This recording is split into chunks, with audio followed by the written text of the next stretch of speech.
आम आदमी पार्टी की बात करेंगे तो आम आदमी पार्टी के मुख्य प्रवक्ता सौरभ भारद्वाज ने कहा है कि गौ माता के नाम पर दलितों की हत्या करने वाली भाजपा की सच्चाई यह है कि कूड़े के ढलाव पर कूड़ा खाती नजर आती हैं गायें।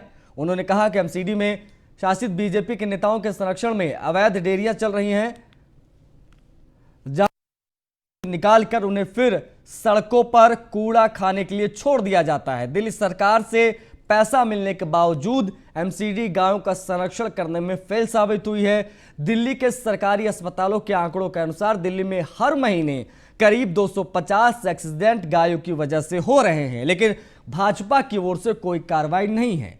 सौरभ भारद्वाज ने दिल्ली की गायों से संबंधित कई फोटोज और वीडियो शेयर किए, जिसमें उनकी दर्दनाक सच्चाई साफ तौर पर देखने को मिलती है। उन्होंने कहा कि गायों की दर्दनाक मृत्यु से संबंधित एक और प्रेस कॉन्फ्रेंस 21 दिसंबर को वो करेंगे, जिसके माध्यम से वो देश को बीजेपी का असली चेहरा दिखाएंगे। सौरभ भारद्वाज ने कहा कि जैसा कि हमने कहा था कि आम आदमी पार्टी एक सीरीज शुरू कर रही है, जिसके जरिए हम आपको बताएंगे कि क्या क्या काम है जो सीधे सीधे दिल्ली नगर निगम के अंतर्गत आते हैं। गाय इस तरीके से सड़कों पर, कूड़े के खत्तों पर कूड़ा खाती हुई नजर आती हैं, आपकी गलियों में घूमती हुई नजर आती हैं, चौराहों पे बैठी हुई नजर आती हैं। ये एक संगठित गिरोह द्वारा संचालित अवैध तरीके से इन गायों को रखा गया है और अवैध तरीके से इन गायों का दूध निकालकर उसको बेचा जाता है और इसके लिए एमसीडी के अधिकारियों को और दिल्ली नगर निगम में शासित भाजपा के नेताओं को बाकायदा संरक्षण देने के लिए पैसा दिया जाता है और उस पैसे की खातिर ये लोग आम जनता को दूध के रूप में जहर पिलाते हैं। जो गाय कूड़ा खाएगी उसका दूध क्या होगा और उससे कितनी बीमारियां होंगी आप सोच भी नहीं सकते, मगर लोगों को पता ही नहीं कि जो उनको गाय का दूध दे रहे हैं वो कहां वो गाय पल रही है।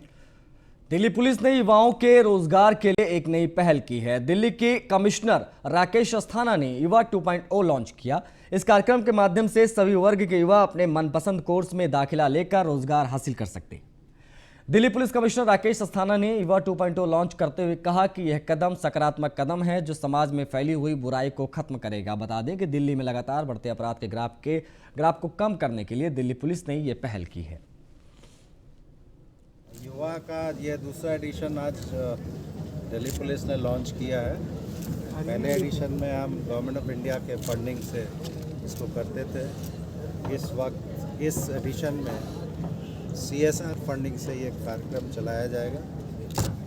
जनता फाउंडेशन और अनिल अग्रवाल फाउंडेशन की मदद से ये पहला प्रोग्राम शुरू किया है, जिसमें करीब 1000 बच्चों को हम लोग ट्रेन करेंगे और कोशिश करेंगे कि या तो अपना बिजनेस कर सके या फिर कहीं अच्छी जॉब हो। बस ठीक। मैं दिल्ली पुलिस, मुझे बहुत गर्व है कि मैं दिल्ली पुलिस का आज एक अंग हूँ और हमने ये युवा 2 की जो CP साहब के प्रेरणा से जो प्रारंभ हुई है उसके लिए मुझे बहुत गर्व है और मैं it is dedicated to Delhi. इसका उद्देश्य यही है कि वे बच्चे जो हमारे समाज की जो निर्धारित मापदंड होते हैं उससे जो अलग जाते हैं, जिसे हम जुवेनाइल डेलिंक्वेंट्स कहते हैं या फर्स्ट टाइम ऑफेंडर्स कहते हैं, उनको वापस धारा में लाने के लिए ये जो प्रयास है ये सराहनीय है। 2.0 का लॉन्च सेरेमनी था। ये एक शुरुआत है। हमारे दिल्ली पुलिस के CP सर जो हैं कम्युनिटी पुलिसिंग को बहुत प्रायोरिटी में रखते हैं और इसी के चलते युवा 2.0 का लॉन्च आज GK पुलिस स्टेशन में हुआ। 1000 युवा ट्रेनीज जो कि disadvantage sections of the society से हैं, बॉर्डरलाइन क्रिमिनल्स हैं, फर्स्ट टाइम ऑफेंडर्स हैं या कई तरीके के प्रॉब्लम्स में से गुजर रहे हैं, उनको हम सेलेक्ट कर रहे हैं। उनको 2-2.5 महीने की ट्रेनिंग दी जाएगी हॉस्पिटैलिटी एंड रिटेल सेक्टर में। उसके बाद उनको जॉब प्लेसमेंट दिलवाया जाएगा। पूर्वी दिल्ली नगर निगम की स्थायी समिति की बैठक में सदस्यों ने निगम की ओर से भेजे जा रहे सीलिंग नोटिस पर तत्काल रोक लगाने की मांग की है। इस दौरान समिति के सदस्यों ने कहा है कि इस मामले में अब कोई बहाना नहीं चाहिए।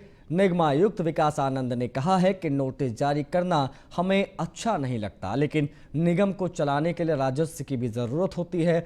जब तक टैक्स नहीं आएगा राजस्व नहीं बढ़ सकता। वहीं बीजेपी के पार्षद पुनीत शर्मा इस मामले में आवाज उठाते हुए उन्होंने कहा है कि लोग पिछले वर्षों से कोरोना की मार के चलते अपने काम धंधे गंवा चुके हैं। जिस आदमी के पास अपना घर चलाने के लिए पैसे नहीं हैं, उससे मोटी राशि जमा कराने को कहा जा रहा है। राजधानी दिल्ली के जिला नॉर्थ वेस्ट डीसीपी ने आमजन के लिए कई पहल की है। अशोक विहार थाना परिसर में पुलिसकर्मियों और उनके परिजनों के लिए जिम, कैंटीन और मीटिंग हॉल का उद्घाटन किया गया है। कार्यक्रम में special CP law and order Dipendra Pathak मुख्य अतिथि के तौर पर मौजूद रहे। पुलिसकर्मियों को मनोरंजन के लिए भी लाइब्रेरी और अन्य तरीके की सामग्री का भी ध्यान रखा गया है। दिल्ली में पहली बार किसी जिले में पुलिस कर्मियों के मनोरंजन और उनके बेहतर स्वास्थ्य के लिए इस तरीके के अभियान को लेकर वेलफेयर कॉम्प्लेक्स की शुरुआत हुई है।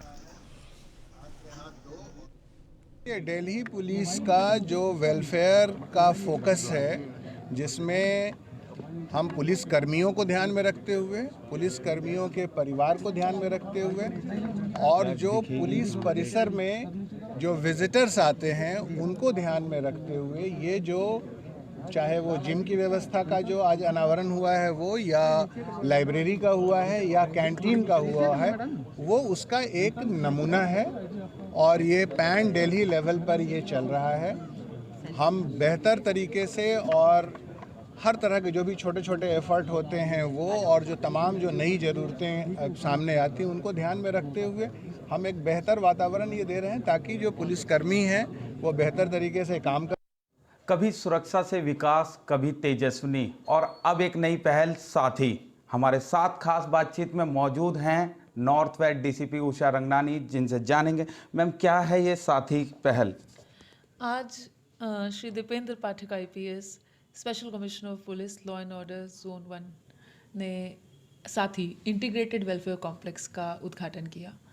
ये इंटीग्रेटेड वेलफेयर कॉम्प्लेक्स, जिसको हमने साथी नाम दिया है, इसमें 3 फैसिलिटीज़ हैं हमारे पुलिस कर्मियों और उनके परिजनों के लिए, जिसमें एक पुलिस जिम है जहाँ पे हमारे पुलिसकर्मी व्यायाम कर सकते हैं, अपनी हेल्थ पे ध्यान दे सकते हैं।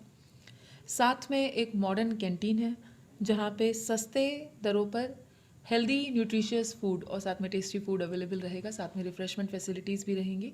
मैम महिलाओं के लिए किस तरीके, जैसे तमाम वेलफेयर के लोगों के लिए काम कर रहे हैं, तो महिलाओं के लिए किस तरीके से इसके अंदर कुछ विशेष है क्या? देखिए, मेरी हर स्कीम में महिलाओं को हमेशा से सेंटर में रखा जाता है, क्योंकि जब भी मैं कोई स्कीम लॉन्च करती हूँ तो मैं महिलाओं, क्योंकि खुद मैं महिला हूँ तो मुझे ऐसा लगता है कि महिलाओं की ज़रूरतों को भी ध्यान में रखा जाए। तो अभी साथ ही में भी जो हमारा जो इंटीग्रेटेड वेलफेयर कॉम्प्लेक्स है, उसमें जो जिम है उसमें हमने महिलाओं के टाइमिंग्स अलग रखे हैं। इसका कहना बिल्कुल ये नहीं है कि महिलाएं अलग टाइम पे आएंगी, पुरुष अलग टाइम पे आएंगे। हमने 3 टाइमिंग्स दिए हैं, एक महिलाओं के लिए, एक पुरुष के लिए, और साथ में एक कपल टाइम भी है जिसमें महिला पुरुष साथ में आ सकते हैं। तो देखिए किस तरीके से नॉर्थ वेस्ट जिला अपनी तमाम शुरुआतों के साथ, और इन सभी शुरुआतों में बेसिकली महिलाओं के लिए एक खास पहल और खास मुद्दा। दिल्ली से किरणपाल सिंह की यह खास रिपोर्ट। मयूर विहार इलाके में बृहस्पतिवार की रात झुग्गी को लेकर हुए विवाद में चाकू से वार कर एक शख्स को मौत के घाट उतार दिया गया। इतना ही नहीं, झुग्गी के मालिक ने शख्स की पत्नी पर भी हमला किया। वारदात के बाद आरोपित मौके से फरार हो गए। परिवार ने पति पत्नी को LBS अस्पताल में भर्ती कराया है, जहां डॉक्टरों ने शख्स को मृत घोषित कर दिया है। मृतक की पहचान काले खान के रूप में हुई है। उनकी पत्नी महेश्वरी का अस्पताल में इलाज चल रहा है। बताया जा रहा है कि मृतक काले खान परिवार के साथ त्रिलोकपुरी 22 ब्लॉक में रहते थे। फिलहाल पुलिस ने केस दर्ज कर पूरे मामले की जांच शुरू कर दी है।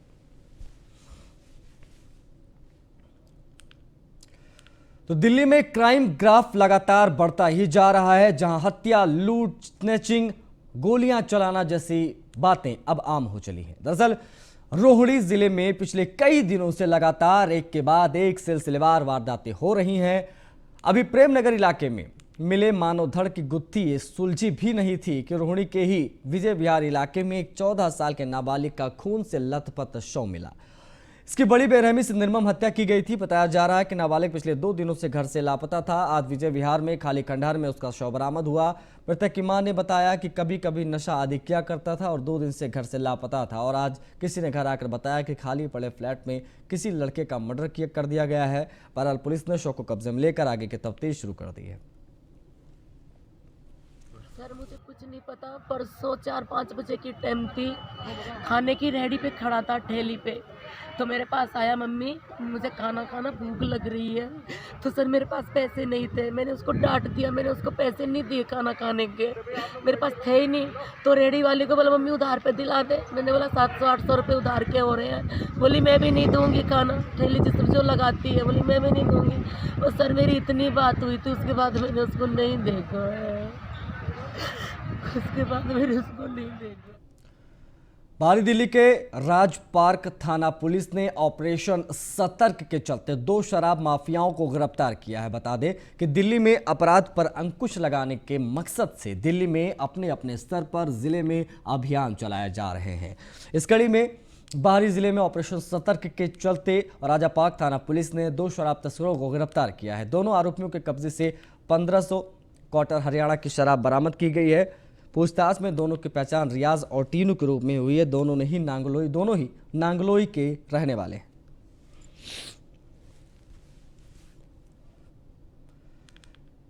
दिल्ली के साउथ रोहिणी थाना पुलिस की क्रैक टीम ने एक शातिर झपटमार को गिरफ्तार किया है। पुलिस ने आरोपी के कब्जे से चोरी की एक स्कूटी और मोबाइल फोन बरामद किया है। बता दें कि दिल्ली पुलिस में अपराध के ग्राफ पर नियंत्रण लगाने के लिए पूरी तरीके से सतर्क है।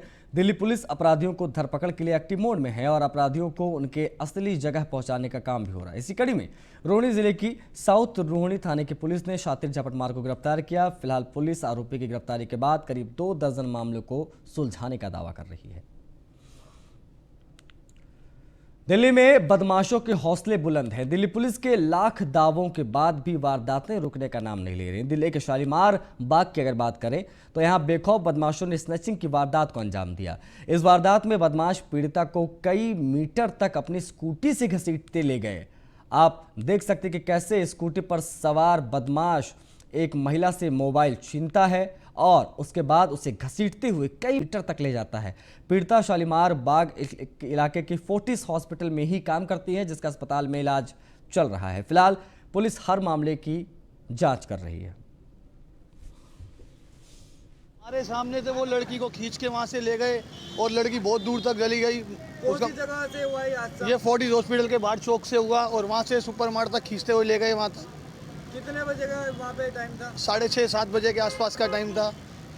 कितनी दूर तक लड़की को खींचा गया? कम से कम भी 500 मीटर दूर।